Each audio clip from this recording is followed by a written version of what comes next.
வணக்கம். ஜவைஜக் from Javadipatti Puthur. Power writer அப்படிங்கிற யூடியூப் சேனல் மூலமாக உங்களை மீண்டும் சந்திப்பது ரொம்ப கஷ்டமாக இருக்கு. அத்தோட எங்கள் சேனலை சப்ஸ்கிரைப் பண்ணுங்கள், பெல் பட்டன் அழுத்த மறந்துடாதீங்க. அத்தோட எல்லாத்துக்கும் ஷேர் பண்ணுங்க. மீண்டும் ஹிஜாப் பிரச்சனை. மும்பையில் செம்பூரில் ஆச்சாரியா மராத்தா கல்லூரி அப்படிங்கிற ஒரு கல்லூரியில் சட்டம்லாம் ஒண்ணுமே கிடையாது. இவனுங்களா போட்டுக்க வேண்டியது, ஹிஜாப் அணியக்கூடாது. புதுசா ஆடை கட்டுப்பாடு கொண்டு வந்திருக்கிறாங்க. அந்த சமயத்துல அப்படிங்கிறப்ப ஹிஜாப் அணிவிட்டு போயிடும். ஆமா, இதெல்லாம் ஒரு பதவாத கும்பலுடைய ஒரு தூண்டுதல், பாசிச கும்பலுடைய தூண்டுதல். அதுல எந்த ஒரு மாற்று கருத்துமே கிடையாது. சும்மா எடுத்த உண்டு இவ்வளவு நாளா நடத்திட்டு இருக்க கல்லூரில திடீர்னு ஒரு கட்டுப்பாடு எதற்காக விளக்கிக்கணும்? எத்தனையோ விஷயம் இருக்கு. கஞ்சா அடிக்காத, சண்டை அடிக்காத, கல்லூரிக்கு முன்னால சண்டை போடாத, ரேக்கிங் பண்ணாத, இதுதான் சொல்றது நியாயம். அதுல ஒரு வழக்கம் இருக்கு, அது ஒரு விஷயம் இருக்கு. ஆடை கட்டுப்பாடு அப்படிங்கிற பேர்ல ஹிஜாபை எப்படியாவது வேட்டு வைக்கணுங்கிறது இந்த பாசிச கும்பலுடைய மிகப்பெரிய ஒரு திட்டம். அதுக்கு இந்த ஆச்சாரிய மராத்தா கல்லூரி விலை போனது அப்படின்னு சொல்லலாம். பார்த்திருக்காங்க. ஆமா, ஆடை கட்டுப்பாடுங்கிற கான்செப்ட்ல அதை அணிந்து வரக்கூடாது, எதை அணிந்து வரக்கூடாது அப்படின்னு. அப்புறம் இஸ்லாமிய பெண்கள் ஹிஜாபையும் அணிந்து வரக்கூடாது. எங்க வேட்டு வைக்கிறாங்க பாருங்க. ஆமா, அது பார்த்தாங்க. அவங்க இஸ்லாமிய பெண்கள் மும்பை உயர்நீதிமன்றத்தில் கேஸ் போட்ட வகையில் இது கல்லூரி நிர்வாகம் நாங்கள் தலையிட முடியாதுன்னு சொல்லி போட்டு மும்பை ஹைகோர்ட் ஒதுங்கிடுறாங்க. உடனே பார்க்குறாங்க இஸ்லாமிய பெண்கள், உடனே எல்லாம் சேர்ந்து சுப்ரீம் கோர்ட்டுக்கே போட்டுறாங்க மேல்முறையீடு. பண்ணக்கூடிய சமயத்துல சரியான கேள்வி கேட்டிருக்காங்க உச்ச நீதிமன்றம். ஆமா, ஏன் இது இந்த இந்தியாவில் ஏகப்பட்ட மதங்கள் இருக்கு, ஏன் இந்த கல்லூரிக்கு தெரியாதா?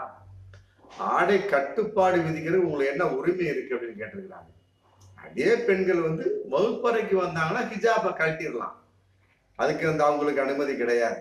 வகுப்பறைக்கு வரக்கூடிய சமயம் யாரு எவரு அப்படிங்கிற முகம் தெரியல இல்லையா, ஐடென்டிபிகேஷன் வேணும். அதனால அவங்க ஹிஜாபை கழட்டிடலாம்.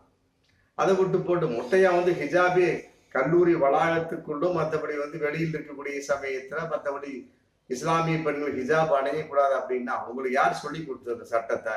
அப்படி பார்க்கக்கூடிய சமயத்துல எத்தனையோ மத மாணவர்கள் திலகம் அணிஞ்சிட்டு வர்றாங்க, பொட்டு வச்சுட்டு வர்றாங்க, பட்டை போட்டு வர்றாங்க, எல்லாம் இருக்கிறாங்களே, அவங்களே இங்க உங்களுக்கு தெரியாதா? அப்படி இப்படி மிகப்பெரிய ஒரு சரமாரியான ஒரு கேள்வி கேட்டிருக்காங்க. பல மதங்கள் இருப்பது இந்த கல்லூரிக்கு தெரியாது அப்படின்னு கேட்டிருக்காங்கன்னா அப்புறம் அந்த கல்லூரியோட நிர்வாகம் எந்த அளவுக்கு கேவலமா இருக்கு அப்படின்னு நம்மளே பார்த்துக்க வேண்டியதான்.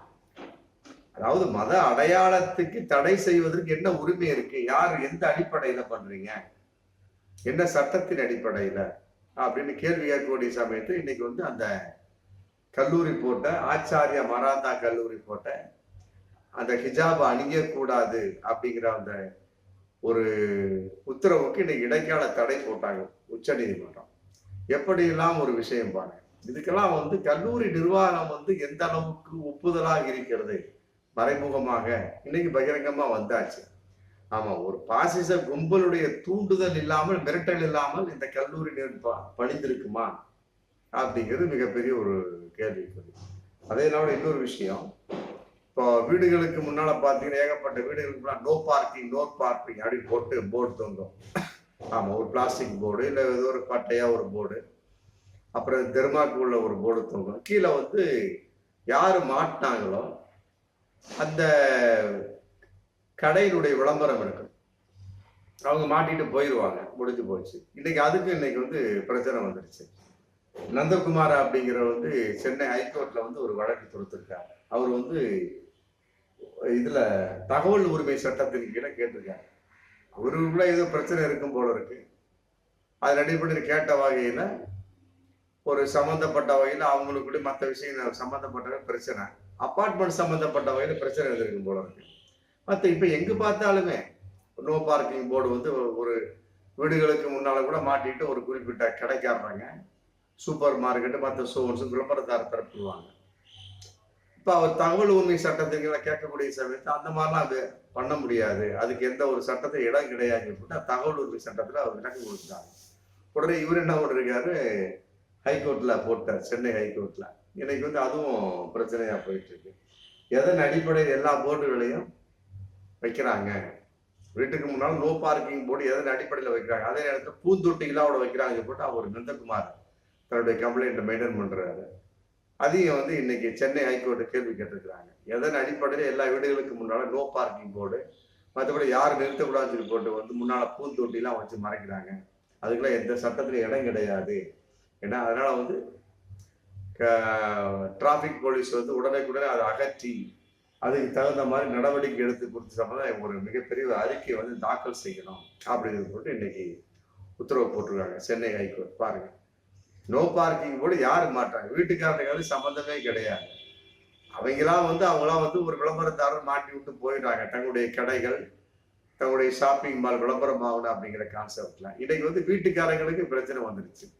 கலட்டி தூக்கி போடக்கூடிய வகையில அது ஒன்றும் பெரிய பிரச்சனையும் கிடையாது. ஆனா நோ பார்க்கிங் அப்படிங்கிற கான்செப்ட்ல வீட்டுக்கு முன்னால் போர்டு வைக்க கூடாது அப்படிங்கிறது சட்டப்படியான இல்லாத ஒரு விஷயம் அப்படின்னு தகவல் உரிமை சட்டத்தின் கீழே நந்தகுமாருக்கு மட்டும் எல்லாத்துக்கும் தெரிஞ்ச விஷயம்தான். ஆனா முன்னால அதையும் மீறி பல பேர் வந்து நிறுத்துறாங்க. அது இடைப்படையில இடரான எடுக்க மாட்டான். அது சம்பந்தமா ஏகப்பட்ட சண்டை சச்சரவுலாம் வந்திருக்கு. இதை வந்து சென்னை ஹைகோர்ட் வந்து மனசுல வைக்கணும். நோ பார்க்கிங் போர்டு வச்சதன் அடிப்படையிலோட சில பேர் வந்து வீட்டுக்கு மேலே நிறுத்த மாட்டான். ஆனா அதை எடுத்துட்டா அப்படின்னு வைங்கன்னா, இதுக்கு வந்து சென்னை உச்ச நீதிமன்றத்துக்கு சொல்லக்கூடிய ஒரு சின்ன ஒரு பாயிண்ட். அதை எடுத்துட்டோம்னா முடிஞ்சு போச்சு. டக்குன்னு நிறுத்திடுவான். நம்ம மேல இருந்து வண்டி இறக்க முடியாது. கீழே வண்டி நிக்குது இல்லையா? அது ஒரு மிகப்பெரிய ஒரு தகராறு நிறைய இடத்துல வந்திருக்கு. இதுக்கு வந்து சென்னை ஹைகோர்ட் வந்து என்ன பதில் சொல்ல போறாங்க அப்படிங்கிறது அவங்க ஒரு தகவலா சொன்னா ரொம்ப மக்களுக்கு நல்லா இருக்கும். அது இன்னொரு விஷயம். அதாவது ஹரியானாவில் வந்து ஒரு மிக முக்கியமான ஒரு உத்தரவு பள்ளிகளுக்கெல்லாம் வந்து சுற்றறிக்கை பண்ணியிருக்காங்க. ஹரியானாவில் எல்லா பள்ளிகளுக்குமே அங்கே வந்து பாஜக அரசு நடந்துட்டு இருக்கு. அது எல்லாத்துக்கும் தெரிஞ்ச விஷயம் தானே. ஹரியானாவில் நயாப் சிங் சைனி அப்படிங்கிறத முதலமைச்சர், பாஜக ஆட்சி நடந்துட்டு இருக்கு. என்ன உத்தரவு பண்ணியிருக்காங்க அப்படின்னா, வரக்கூடிய 15/8/2024 இருந்து பள்ளி வளாகத்துக்குள்ளே பள்ளிக்குள்ள குட் மார்னிங் சொல்லக்கூடாது, ஜெய்ஹிந்து தான் சொல்லணுமா. இது எதன் அடிப்படையில் இருந்த விஷயம் அப்படிங்கிறது நம்ம கூர்ந்து கவனிக்கலாம். ஜெய்ஹிந்த் அப்படின்னால ஒரு நாட்டின் வெளிப்பாடு, ஒரு ஒற்றுமையின் வெளிப்பாடு அப்படின்னு போலாம். நல்ல வேலை வேறு விதமா சொல்லாம போனாங்க. அது மத அடிப்படையான ஒரு விஷயம். அதைத்தான் பல விஷயங்கள் அவங்க செஞ்சுட்டு இருக்காங்க. ஏன்னா ஆண்டுகிட்டு இருக்கிறது பிஜேபி அரசு தான். ஹரியானாவோட கிரிக்கெட் போட்டியிலே வந்து ஜெய் ஸ்ரீராம் சொன்ன கோஷ்டி தான் ஆண்டுகிட்டு இருக்கேன். அப்படிங்கிறப்ப இந்த ஊர் வகையில ஹரியானாவோட இருக்கிற வகையில ஜெய்ஹிந்து சொல்லுங்கன்னு சொல்றவங்க ஒரு வகையில பாராட்டக்கூடிய விஷயம் தான். 15/8/2024 அமுல்படுத்திட்டாங்க. ஆனா மற்ற வகையில குட் மார்னிங் அப்படிங்கிற ஆங்கிலம், ஆமா, அந்த ஆங்கில மொழியை இவர்களை அழித்து விட முடியுமா அப்படிங்கிற கேள்வி இதுல வருது இல்லையா? அப்ப குட் மார்னிங் அப்படிங்கிற வார்த்தை வந்து பாட திட்டத்துல வருது. ஒரு மாணவன் ஒரு மாணவி படிக்கக்கூடிய பாட விஷயத்துல வரும் போல அந்த குட் மார்னிங் போல ஜெய்ஹிந்த் எழுதிடலாமா? நான் கேட்கக்கூடிய கேள்வி அதான். என்ன, ஆங்கிலேயரை ஒழித்து விட்டோம், ஆனா ஆங்கில மொழியை ஒழிக்க முடியவில்லை. அது கன்ஃபார்ம். அதுக்காக வந்து ஜெய்ஹிந்த் அப்படிங்கிற வார்த்தை வந்து ஒரு ஹிந்தி இல்லையா? எதற்காக ஹிந்தி திணிக்க முடியும் அப்படிங்கிற ஒரு கேள்வி இருக்கு. இன்னைக்குமே குட் மார்னிங் சொல்லிட்டு போயிட்டே இருக்கிறான். அவன்கிட்ட போய் ஜெய்ஹிந்த் சொல்றானா அவன் மேலே எங்களையும் பார்ப்பான் இல்லையா? இது வந்து ஒரு தேவையற்ற இடை சுருளாகத்தான் பார்க்கக்கூடிய ஒரு சூழல். ஆமா, ஆங்கிலத்தை நீங்க ஒழித்து விட முடியுமா? அதை செய்யுங்க. அதனால குட் மார்னிங்கை மட்டும் ஒழிக்கிறது அப்படிங்கிறது ஏற்றுக்கொள்ள முடிய விஷயமா தான் இன்னைக்கு போயிடுச்சு. அதையெல்லாம் ஒரு இன்னொரு விஷயம், நம்ம தமிழ்நாடு திருச்சியில சர்வதேச பன்னாட்டு விமான நிலையத்துல கல்வெட்டு வச்சிருக்கிறாங்க. திறப்புழா நடந்துல 2/1/2024 மோடி தான் வந்து பன்னாட்டு இந்த விமான நிலையத்துல ஒரு புதிய முனையத்தை வந்து திறப்புழா பண்ணார் போன ஜனவரி மாசம். அப்போ வந்து கல்வெட்டு வைக்காம விட்டாங்க. இப்போ அதுக்கு தகுந்த புதிய கல்வெட்டு வச்சிருக்காங்க. அந்த கல்வெட்டுல பொதுவாக கல்வெட்டு எடுத்தா என்ன வைப்பாங்க? அந்த உள்ளூர் மொழியில வைப்பாங்க, இல்லையா ஆங்கிலத்துல வைப்பாங்க, அவ்வளவுதான். ஆனா இங்க திருச்சியில வந்து சமஸ்கிருதத்துல வச்சிருக்காங்கன்னா அப்புறம் எவ்வளோ ஏத்தமா இருக்கும். அப்ப இதெல்லாம் வந்து பாஜகவுடைய உள்ளூர் தானே. நல்லா புரியணும். ஹரியானாவில் குட் மார்னிங் போல ஜெய்ஹிந்த் சொல்லணுமா? திருச்சியில வந்து தமிழ்ல வைக்கலாம், இல்ல இங்கிலீஷ்லயே வச்சுட்டு போ.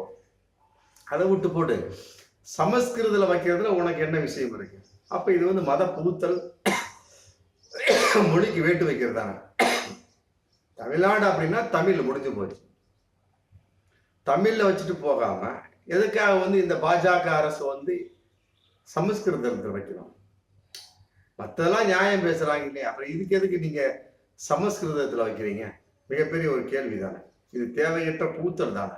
இது தேவையற்ற ஒரு விஷயம். இன்னைக்கு வந்து அரசியல் கட்சி பிரமுகர்லாம் எனக்கு ஏகப்பட்ட எதிர்ப்புகள் தெரிவிச்சுட்டு இருக்காங்க. ஆமா, அதையெல்லாம் விட இன்னொரு விஷயம், இதே தமிழ்நாட்டில் நடந்த ஒரு விஷயம், முந்தான வழக்கறிஞர் பேசியிருக்காங்க. அதாவது ஜெயச்சந்திரன் அப்படிங்கிற நீதிபதி, அதாவது இந்த மாதிரிலாம் வந்து வரக்கூடிய சுதந்திர தின விழாவுக்கு ஏகப்பட்ட பேர் கொடி ஏற்றுவாங்க. அந்த கொடி ஏற்றுவதை தடுப்பதற்கு ஒரு கும்பல் இருக்கு, அதுக்கு வந்து ஒரு நல்ல ஒரு பதில் சொல்லுங்க அப்படின்னு கேட்கிற சமயத்துல ஜெயச்சந்திரன் அப்படிங்கிற நீதிபதி சொல்லியிருக்கிறாங்க. அதாவது வந்து யாராக இருந்தாலுமே சரி, தேசிய கொடி ஏற்றுவதை தடுத்தால் அவர்களை குண்டாஸ்ல போடுங்க அப்படின்னு ஒரு உத்தரவு போட்டிருக்கிறாங்க. அதையெல்லாம் விட முடியலையா, வழக்கு தொடருங்க. ஆமா, இது வந்து போலீஸ் வந்து பாதுகாப்பு தரணும். தேசிய கொடி ஏற்றுவதற்கு போலீஸ் பாதுகாப்பா அப்படிங்கிறது உண்மையிலே வந்து கேவலமா இருக்கு. உண்மையிலே வந்து ரொம்ப அவமானமா இருக்கு. அதனால வந்து பாருங்க, தேசிய கொடி ஏற்ற யாராவது பிரச்சனை பண்ணாங்கன்னா வழக்கு தொடருங்க. அவங்கள தூக்கி நம்ம குண்டாசில போட்டுலாம், எந்த பிரச்சனையும் இல்லை அப்படின்னு புதிய உத்தரவு வந்து ஜெயச்சந்திரன் அப்படிங்கிற நீதிபதி வந்து இன்னைக்கு சொல்லியிருக்கிறாங்க. ஆமா, இது உண்மையிலே வந்து ஏகப்பட்ட இடத்துல நடக்கக்கூடிய விஷயம் தான். பல அப்பார்ட்மெண்ட்ல நிறைய நடக்கும். முன்னாள் நிர்வாகி என்ன பண்ணுவான், ஏதோ ஒரு வகையில பிரச்சனை பண்ணுவான். இந்நாள் நிர்வாகி வந்து ஏற்றுவான். குடியரசு தினத்தை அன்னைக்கும் சுதந்திர தினத்தை அன்னைக்கும் உடனே வந்து தேவையற்ற முறையில பிரச்சனை பண்ணுவான். அதுக்கு வந்து இன்னைக்கு வேட்டு விழுந்திருக்கு. அந்த மாதிரி பிரச்சனை பண்ணாங்கன்னா உடனே குண்டாசுல போடலாம் அப்படிங்கிற ஒரு தைரியம் ஏற்றவங்களுக்கு வந்தாச்சு. பார்ப்போம். இப்படிலாம் ஒரு பல விஷயம் நடந்துட்டு இருக்கு. எப்படியோ ஒண்ணுங்க. ஆமா, ஒரு அதாவது நடந்து கொண்டிருப்பது பாஜக அரசு. இதெல்லாம் பார்க்கக்கூடிய சமயம் எங்க பார்த்தாலும் மத பிரச்சனை, அந்த ஹிஜாபு பிரச்சனை, மற்றபடி வந்து ஹரியானாவில் வந்து குட்பானிக்குள்ள ஜெய்ஹிந்த் பிரச்சனை, திருச்சியில வந்து சமஸ்கிருத கல்வெட்டு, மற்றபடி வந்து வழக்கறிஞர் சம்பந்தப்பட்ட இதுல நம்ம தமிழ்நாட்டில் வகையில தேசிய கொடி ஏத்துறதுக்கே வந்து பாதுகாப்புங்கிறது மிகப்பெரிய அவமானம். யாரா இருந்தாலும் தடை செய்தால் குண்டாசுல போட்டுடலாம் அப்படின்னு ஒரு உத்தரவு பிறப்பிக்கக்கூடிய அளவுக்கு இருக்குது. அப்படின்னா எல்லாமே வந்து மத்தியில் ஆண்டு கொண்டு இருக்கிற பாஜக அரசுகள் இருக்கு. இவர்கள் வந்தாலே இந்த மாதிரி பிரச்சனை ஏற்படுமா, அல்லது வந்து இந்த பிரச்சனை ஏற்படக்கூடிய சமயத்தில் இவருடைய ஆட்சி அமைந்திருக்கிறதா? ஆமா, அதை வந்து கமெண்ட் பாக்ஸ்ல போடுங்க. எப்படியோ ஒண்ணுங்க, கல்லு அதாவது வந்து காக்காய் உட்கார பனம்பழம் விழுந்ததா, ஆனா பனம்பழம் விழுக அந்த நேரத்தில் வந்து காக்காய் உட்கார்ந்ததா அப்படிங்கிறத கண்டுபிடிக்க முடியல. எப்படியோ இவர்கள் வந்தா ஏதோ ஒரு வகையில இனம், மொழி, ஜாதி வகையில ஏதோ ஒரு வகையில ஏதாவது வகையில ஏதோ ஒரு யாராவது ஒரு வகையில பிரச்சனை நம்ம எங்கு பார்த்தாலும் ஏற்பட்டு கொண்டே இருக்கிறது அப்படிங்கிறது பகிரங்கமான உண்மை. மீண்டும் அடுத்த வீடியோ சந்திப்போம். நன்றி.